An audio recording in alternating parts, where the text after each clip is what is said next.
SRT education में आप लोगों का स्वागत। आज आप देखेंगे वेरी इंपॉर्टेंट क्वेश्चन। धार्मिक आंदोलन यानी बौद्ध धर्म से संबंधित होंगे। ये हिस्ट्री का सीरीज चल रहा है लगातार। आपको मतलब प्रत्येक दिन वीडियो एक एक डाले जा रहे हैं, जो हो सकता है कभी कभी 2 वीडियो डाले भी गया है। जो धार्मिक आंदोलन के बारे में आज हम बताएंगे, बौद्ध धर्म के बारे में। आपको वीडियो अच्छी लगे तो चैनल को सब्सक्राइब कर दीजिएगा, लाइक कर दीजिएगा और शेयर कर दीजिएगा। और चैनल को पहली बार आए हैं तो चैनल को लाइक शेयर जरूर कीजिएगा। कि वीडियो में मतलब मैंने एक ही टॉपिक में एक ही टॉपिक को बताया जाता है। एक ही वीडियो एक टॉपिक होते हैं। वन वीडियो वन टॉपिक, एक ही वीडियो में सब कुछ बताया जाता है पूरे डिटेल के साथ। अगर आप वीडियो अच्छे लगे हों तो चैनल को सब्सक्राइब कर दीजिएगा ज़रूर, और वीडियो को शुरू से अंत तक ज़रूर देखिएगा। चलिए, हम आपका चंद समय नहीं लेते हुए आप थोड़ा समय ले सकते हैं। तो बस आपका वीडियो चालू होने जा रहा है। आप लोग धैर्यता बनाए रखें और क्वेश्चन को ज़रूर देखें। क्वेश्चन है, धार्मिक आंदोलन बौद्ध धर्म। 6वीं शताब्दी ईसा पूर्व का जो समय है, भारतीय इतिहास में धार्मिक क्रांति के रूप में जाना जाता है। 6वीं शताब्दी ईसा पूर्व का जो समय था, भारतीय इतिहास में धार्मिक क्रांति के रूप में जाना जाता है। ये वो समय था जब चीन में कन्फ्यूशियस अपने विचारों का प्रचार कर रहे थे। ये वो समय था जब चीन में कन्फ्यूशियस अपने विचारों का प्रचार कर रहे थे, और यूनान में सुकरात अपने दार्शनिक सिद्धांतों का प्रचार कर रहे थे। भारत के लोग ऐसे धर्म की खोज में जुटे हुए थे जो सरल हो और उच्च स्तरीय हो। तो इसी समय भारत में महात्मा बुद्ध और महावीर स्वामी भी महान पुरुष आए। मतलब भारत के लोग में धर्म के बात में मतलब माने की एकजुटता थी, और मतलब सरल और उच्च किस्म का धर्म होना चाहिए। तो उस पर महात्मा बुद्ध आए और महावीर स्वामी भी आए। बौद्ध धर्म की दीक्षा मतलब महात्मा बुद्ध के द्वारा दिया गया। बौद्ध धर्म के संस्थापक के रूप में गौतम बुद्ध को जाना जाता है, जिनको लाइट ऑफ एशिया के नाम से लाइट ऑफ एशिया भी बोला जाता है। गौतम बुद्ध का जन्म 500 ईसा पूर्व में कपिलवस्तु में के लुम्बिनी नामक स्थान पर हुआ था।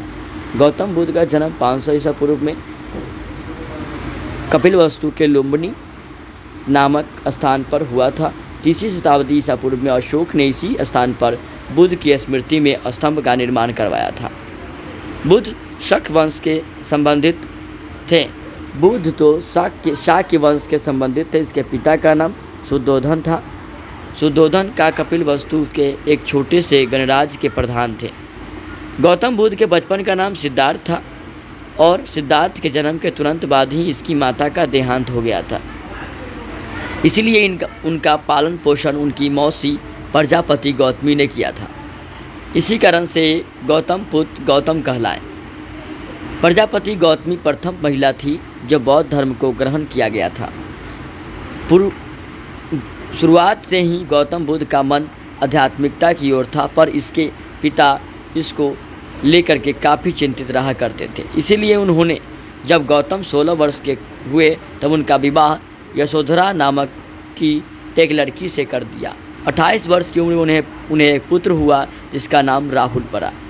और राहुल पड़ा 28 वर्ष की उम्र में शादी होने के बाद मतलब जिसका नाम राहुल पड़ा, इनका बेटा पुत्र हुआ। परंतु इतना सब होने के बाद भी बुद्ध का मन दाम्पत्य जीवन में नहीं लगा, और 29 वर्ष की उम्र में उन्होंने गृह त्याग कर दिया। और बुद्ध 7 वर्ष तक ले इधर उधर भटकते रहे, और इसी दौरान उनकी मुलाकात बिंबिसार, उदयक, अलार कलाम से हुई। अलार कलाम की ही सिद्धार्थ के प्रथम गुरु हुए थे। ठीक गौतम बुद्ध को 35 वर्ष की आयु में विवाह बिहार के उरुबेला बौद्ध गया नामक स्थान पर ज्ञान की प्राप्ति हुई थी। गौतम बुद्ध को 35 वर्ष की आयु में बिहार के उरुबेला बौद्ध गया नामक स्थान पर ज्ञान की प्राप्ति हुई। सिद्धार्थ बिहार के गया में ज्ञान प्राप्त करने के लिए समाधि लगाई, और उन्हें 49वें दिन ज्ञान की प्राप्ति हुई। तभी से ये पीपल का पेड़ बोधि वृक्ष के नाम से जाना जाता है। ज्ञान प्राप्ति के बाद सिद्धार्थ बुद्ध कहलाए, क्योंकि बुद्ध का अर्थ ज्ञान प्राप्ति ही होता है। ज्ञान प्राप्त करने के बाद बुद्ध ने वाराणसी के समीप सारनाथ में अपने 5 ब्राह्मण शिष्यों को पहली बार उपदेश दिया, और इसी को धर्मचक्र प्रवर्तन कहा गया। बुद्ध अनेक राज्यों का भ्रमण किए और उपदेश दिए, प्रचुर प्रसार किए। केंद्र मगध बन गया, और मतलब प्रमुख प्रचार कहाँ किया? मगध बन गया। इसलिए बिंबिसार, उदयनी जैसे मगध शासक भी बुद्ध के अनुयायी बन गए। बुद्ध ने सबसे ज़्यादा श्रावस्ती में उपदेश दिए।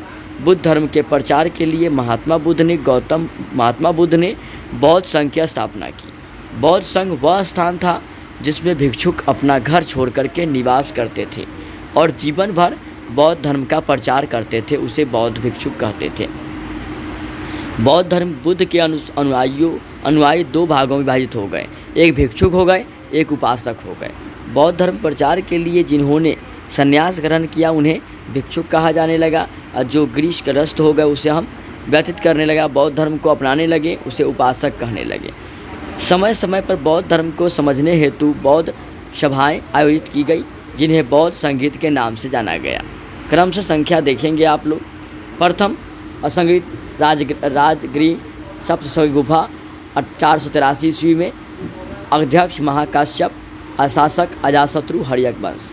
द्वितीय संगीत वैशाली में 383 ईस्वी पूर्व में, शाक करीम सर्वकामिनी कालाशोक शिशुनाग वंश के शासनकाल में। तृतीय पाटलिपुत्र में हुआ और पाटलिपुत्र 251 ईस्वी में, मुगलिपुत्र में अशोक मौर्य वंश का शासनकाल था। चतुर्थ संगीत कश्मीर के कुंडलवन में, प्रथम शताब्दी, अध्यक्ष वसुमित्र, उपाध्यक्ष अश्वघोष और कनिष्क कुषाण वंश के शासनकाल में हुआ था। 483 पूर्व में जब बुद्ध 80 वर्ष के थे तब उनका निधन हुआ। महापरिनिर्वाण कुशीनगर में हुआ। महापरिनिर्वाण मतलब उनका मृत्यु ही कहा गया है, महापरिनिर्वाण कहा गया कुशीनगर में। निधन के पश्चात बुद्ध के अस्थि अवशेषों को विभाजित कर भारत के 8 भागों में स्थापित कर दिया गया। स्तूप का निर्माण कराया गया। इस सबों में सांची का स्तूप सबसे बड़ा स्तूप था। बौद्ध धर्म के 3 रत्न थे, बुद्ध, धम्म और संघ। बौद्धों का सबसे पवित्र त्यौहार बैसाखी पूर्णिमा होता था, जिसे बुद्ध पूर्णिमा के नाम से भी जाना जाता है। बौद्धों का प्रमुख ग्रंथ त्रिपिटक था, जिसकी भाषा पाली है, क्योंकि शुरुआती बौद्ध ग्रंथों का भाषा पाली ही था। उसके बाद के ग्रंथ संस्कृत भाषा में लिखे गए। बौद्ध का व्याख्या विक्रमशिला विश्वविद्यालय की स्थापना धर्मपाल ने किया था। भारत में उत्खनन सबसे अंतिम बौद्ध धर्म ग्रंथ वामसाथपाकसीन है। धातु के सिक्के सबसे पहले बौद्ध काल में ही देखने को मिले थे। तो ये हमारे टॉपिक थे बौद्ध काल से संबंधित। धार्मिक आंदोलन थे हमारे बौद्ध धर्म के उपासक के रूप में बुद्ध को जानते हैं। बुद्ध का मतलब जानते हैं कि मतलब माने कि ये समय बुद्ध भगवान के थी। बुद्ध भगवान ने मतलब माने क्या किया था। बुद्ध भगवान की 500 ईसा पूर्व में कपिलवस्तु में जन्म हुआ था, लुम्बिनी में, और उन्होंने मतलब माने गौतमी से मतलब माने गौतम के पुत्र का नाम मतलब उनकी पत्नी और बुद्ध भगवान की मतलब माँ जो थी, जन्म लेते ही मतलब माँ देहांत हो गया। उसकी मौसी प्रजापति गौतमी ने उनका संभल किया और मतलब माने इसीलिए उनका नाम गौतम पड़ा। और मतलब 16 वर्ष की अवस्था में यशोधरा नामक मतलब लड़की से उनका शादी कर दिया गया। 28 वर्ष की उम्र में मतलब उनके पुत्र हुए, जिनका नाम राहुल पड़ गया। और 29 वर्ष में मतलब माने कि उन्होंने क्या घर त्याग दिया और 7 वर्ष इधर उधर भटकते रह गए। और 35 वर्ष की आयु में बिहार के रुबेला बैद गया नामक स्थान के ज्ञान की प्राप्ति हुई। 49वें दिन मिली थी ज्ञान की प्राप्ति, बोधि वृक्ष के नीचे मिली थी। और इन्होंने मतलब माने प्रचार प्रसार किया और मतलब पूरा बौद्ध धर्म के बारे में बताया। और बहुत सारे मतलब माने कि प्रथम संगीत, द्वितीय संगीत, तृतीय संगीत मतलब बांटा। हर एक राज्य में शासन काल में अध्यक्ष बने, वर्ष बने, स्थान बने। अगर आपकी वीडियो अच्छी लगी हो चैनल को सब्सक्राइब कर दीजिएगा, लाइक कर दीजिएगा, शेयर कर दीजिएगा जरूर। Thanks for watching my video. It's okay, good bye.